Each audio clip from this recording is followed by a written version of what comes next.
فوجی عدالتوں کے فیصلے کے خلاف انٹرکورٹ اپیلوں پر سماعت 26ویں ترمیم کے فیصلے تک سماعت مؤخر کرنے کی درخواست خارج۔ درخواست گزار سابق چیف جسٹس جواد ایس خواجہ کو 20,000 روپے جرمانہ۔ جسٹس امین الدین کی سربراہی میں 7 رکنی آئینی بینچ نے سماعت کی۔ خواجہ حارث نے دلائل دیتے ہوئے کہا، یہ کہنا ہی غلط ہے کہ سویلین کا ملٹری کورٹس میں ٹرائل نہیں ہو سکتا۔ آرمی ایکٹ مسلح افواج کے ساتھ کام کرنے والی پرائیویٹ کمپنیز کے ملازمین پر بھی لاگو ہے۔ جسٹس جمال مندوخیل نے ریمارکس دیے، وہ تو سویلین کی الگ قسم ہوتی ہے جو آرڈیننس فیکٹری وغیرہ میں کام کرتے ہیں۔ جسٹس محمد علی مظہر نے کہا، آپ کا کیس آرمی ایکٹ کی اس شک میں نہیں آتا۔ جسٹس نعیم افغان نے کہا، یہ بتائیں انسداد دہشت گردی عدالتوں نے ملزمان کی ملٹری کو حوالگی کیسے دی؟ کیا ATC کورٹس کا وجوہات پر مبنی کوئی آرڈر موجود ہے؟ سلمان اکرم راجہ نے کہا، ہمیں بھی چیف جسٹس منیب اختر کے تحریر کردہ فیصلے کے کچھ حصوں پر اعتراض ہے۔ کیا آپ کی ملاقات کرائی جا رہی ہے؟ جسٹس مسرت ہلالی کا حفیظ اللہ نیازی سے مکالمہ۔ حفیظ اللہ نیازی نے کہا، جی ہو رہی ہے۔ سپریم کورٹ کے فیصلے کے سبب یرغمالی صورتحال سے دوچار ہیں۔ جسٹس امین الدین نے کہا، آپ یہاں تقریر نہ کریں، سماعت کل تک ملتوی۔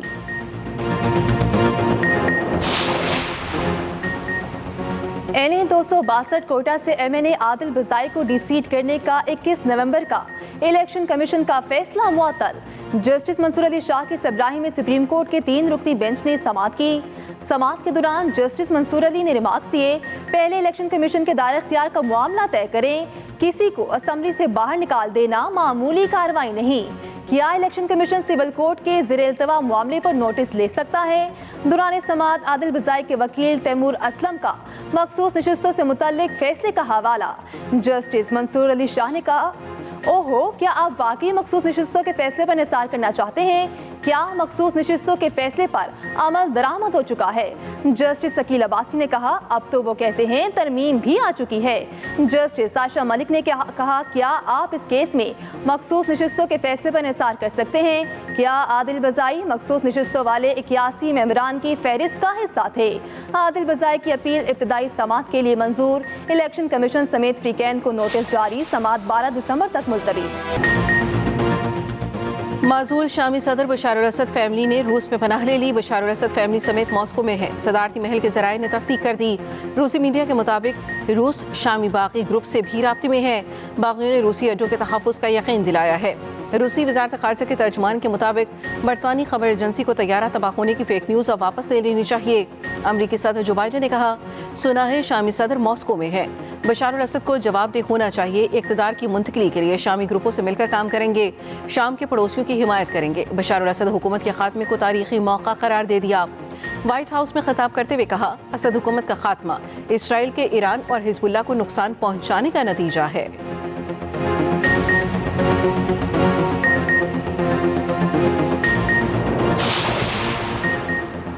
شام میں باغیوں نے ایوان صدر سمیت دمشق کا کنٹرول سنبھال لیا۔ دارالحکومت میں کرفیو نافذ، دوسری جانب اسرائیلی فوج خانہ جنگی سے فائدہ اٹھانے شام کے اندر داخل ہو گئی۔ 1974 کے معاہدے کے بعد پہلی بار گولان کی پہاڑیوں سے آگے بفر زون میں اسرائیلی فوج تعینات۔ شام پر اسرائیلی فضائی حملوں میں بھی تیزی۔ درعا سویدہ دمشق کے قریب میزائلوں کے ذخائر اور دفاعی نظام کا نشانہ بنایا۔ اسرائیلی وزیر اعظم نیتن یاہو نے کہا، بشار الاسد حکومت کا خاتمہ حزب اللہ اور ایران سے نمٹنے کی اسرائیلی کوششوں کا حصہ ہے۔ اسرائیل کسی دشمن فورس کو اپنی سرزمین پر پنپنے نہیں دے گا۔ بشار الاسد شام چھوڑنے سے پہلے مستعفی ہو گئے تھے۔ روسی حکام کا انکشاف، کہا بشار الاسد نے صدارتی محل چھوڑتے ہوئے اقتدار کی پرامن منتقلی کی ہدایت دی۔ ایران نے کہا، شام کے وقت کے ساتھ دوستانہ تعلقات جاری رہنے کا امکان ہے۔ سعودی عرب نے کہا، ترکی اور صورتحال میں شامل تمام سٹیک ہولڈر سے مستقل رابطہ ہے۔ چین شام میں حالات جلد معمول پر آ جانے کے لیے پرامید۔ مصر کی فریقین سے ملکی استحکام کے لیے کام کرنے کی اپیل۔ افغان طالبان کی بشار الاسد حکومت کے خاتمے پر شامی باغی فورسز اور عوام کو مبارکباد۔ برطانیہ، فرانس اور جرمنی نے بشار الاسد حکومت کے خاتمے کو خوش آئند قرار دیا۔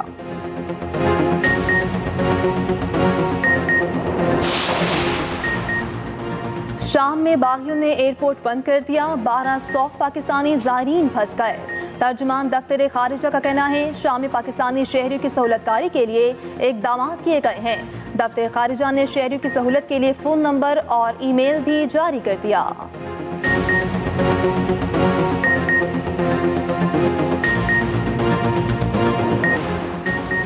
ملکی मुल्की सलामती को नुकसान पहुंचाने वालों का मुहासबा किया जाएगा। तरक्की की राह पर रुकावट डालने की इजाज़त नहीं दी जाएगी। नवाज शरीफ और शहबाज शरीफ में इत्तफाक। जाती उम्रा में दोनों की अहम मुलाकात। नवाज शरीफ की वज़ीर आज़म को मदारिस बिल पर मौलाना के तहफ़्फ़ुज़ात दूर करने की हिदायत। शहबाज शरीफ ने कहा मौलाना फजल रहमान को मदारिस बिल पर एतमाद में लिया जाएगा।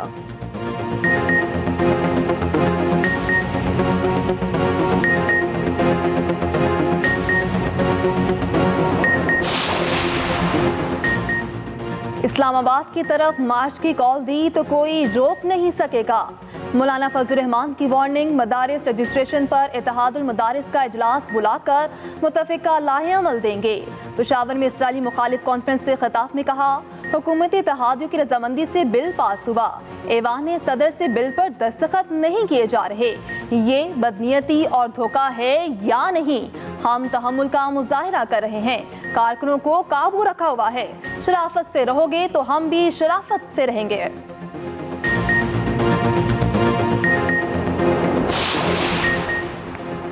वफाकी वज़ीर दाखिला मोहसिन नकवी की जामिया अशराफिया आमद। वफाकुल मदारिस के सरपरस्त आला मौलाना फजल रहीम अशरफी और दीगर अकाबरीन से मुलाकात। दीनी मदारिस के बिल के हवाले से भी तफसीली तबादला ख्याल। मौलाना फजल रहीम ने कहा मदारिस के मामलात पर सियासत नहीं होनी चाहिए। पंजाब में भी वफाक की तर्ज पर मदारिस महकमा तालीम के मातहत होने चाहिए।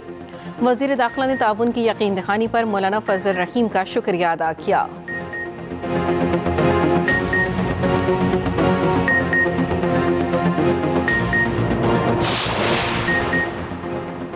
वज़ीर आला पंजाब मरीम नवाज का दौरा चीन का पहला रोज़। चीनी कंपनी पंजाब में रोबोटिक ज़राई आलात मैन्युफैक्चरिंग प्लांट लगाएगी। महकमे ज़राअत पंजाब और AI फोर्सटेक के दरमियान MOU पर दस्तखत। वज़ीर आला पंजाब की AI फोर्सटेक के बानी और CEO से मुलाकात। मरीम नवाज ने पंजाब में जदीद ज़राई इस्लाहात के बारे में आगाह किया। वज़ीर आला ने रोबोटिक ज़राई आलात का मुआयना भी किया। वज़ीर आला की blue tech clean air alliance के चेयरमैन से भी मुलाकात। महकमे मालियात Punjab blue tech clean air alliance के दरमियान MOU पर दस्तखत।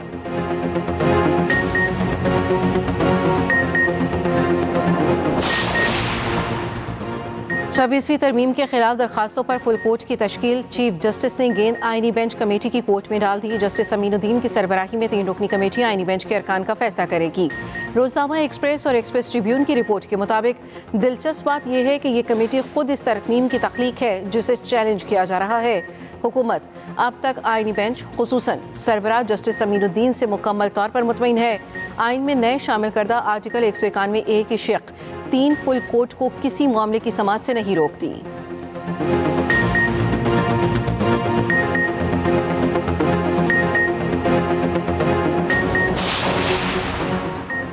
PTI ने मुज़ाकरात के लिए हाई पावर कमेटी तश्कील दे दी। अपोजिशन लीडर उमर अयूब का कहना है बानी PTI ने मुज़ाकरात के लिए कमेटी बनाई है। असद कैसर, अली अमीन गंडापुर, हामिद रजा और मैं मुज़ाकरात करेंगे। हमारे 12 अफराद शहीद हुए, 200 लापता और 5000 को गिरफ्तार किया गया। शिबली फराज ने कहा हम पर जुल्म किया गया। मुज़ाकरात के जरिए मसाइल का हल चाहते हैं। असद कैसर बोले कानून में रहकर मुज़ाकरात करना चाहते हैं। हमें दहशतगर्दों की तरह दिखाया जा रहा है। अपोजिशन लीडर उमर अयूब की 8 जनवरी तक राहदारी जमानत मंजूर। पेशावर हाई कोर्ट का दरखास्त गुजार को मुतल्लिका अदालतों में पेश होने का हुक्म। जस्टिस साहबजादा असदुल्ला ने समाअत की।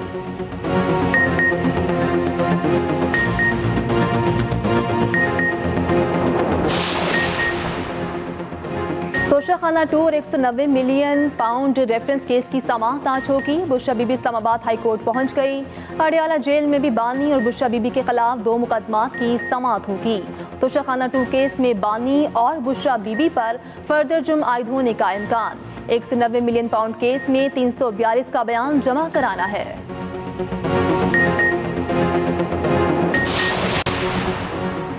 मुस्तकबिल टिकटॉक और फेसबुक पर झूठ बोलकर तामीर नहीं होगा।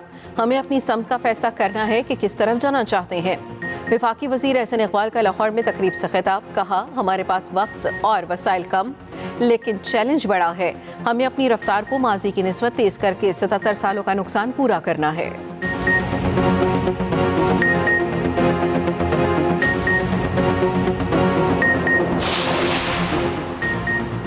चेयरमैन पीपल्स पार्टी बिलावल भुट्टो जरदारी की सरबराही में पार्टी कमेटी बराए कौमी इशूज़ का वर्चुअल इजलास।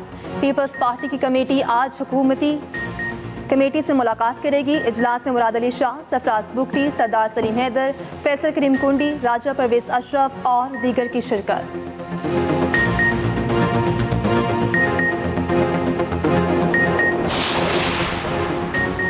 पाकिस्तान समेत दुनिया भर में इंसदाद बदउनवानी का दिन आज मनाया जा रहा है। वज़ीर आज़म शहबाज शरीफ ने कहा, करप्शन और बदउनवानी मुल्क की मौशी तरक्की को नुकसान पहुंचाती है। हुकूमत हर सतह पर बदउनवानी को जड़ से उखाड़ फेंकने के लिए पुरज़्म है। बदउनवानी के खिलाफ आलमी कोशिशों को मुस्तहकम करने की ज़रूरत है। आवाम से बदउनवानी के खिलाफ मुहिम में हुकूमत का साथ देने की अपील। वज़ीर पंजाब मरियम नवाज ने अपने पैगाम में कहा, करप्शन सिर्फ अखलाकी ज़वाल नहीं, कौम की तरक्की का कातिल है। किसी भी सतह पर बदउनवानी को बर्दाश्त नहीं किया जाएगा। हमारी मंजिल बदउनवानी से पाक, तरक्की याफ्ता और खुशहाल पाकिस्तान है। तर्जुमान केपी हुकूमत बैरिस्टर सैफ ने कहा, दो करप्ट खानदान मुल्क को दीमक की तरह चाट रहे हैं। करप्ट टोले से छुटकारा पाने के लिए बानी पीटीआई का साथ देना होगा।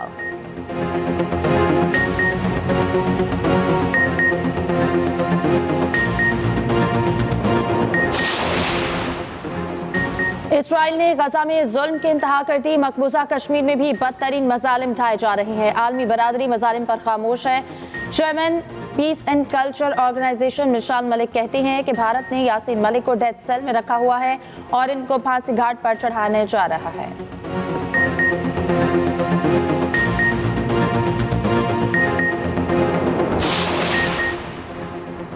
पाकिस्तान स्टॉक एक्सचेंज ने एक और संगीन लबूल कर लिया। कारोबारी हफ्ते के पहले रोज कारोबार में जबरदस्त तेजी, 1,10,000 की हद अबूर। इंडेक्स में 1100 से ज़ायद पॉइंट्स का इजाफा, 1,08,000 और 9,000 की हद भी बहाल।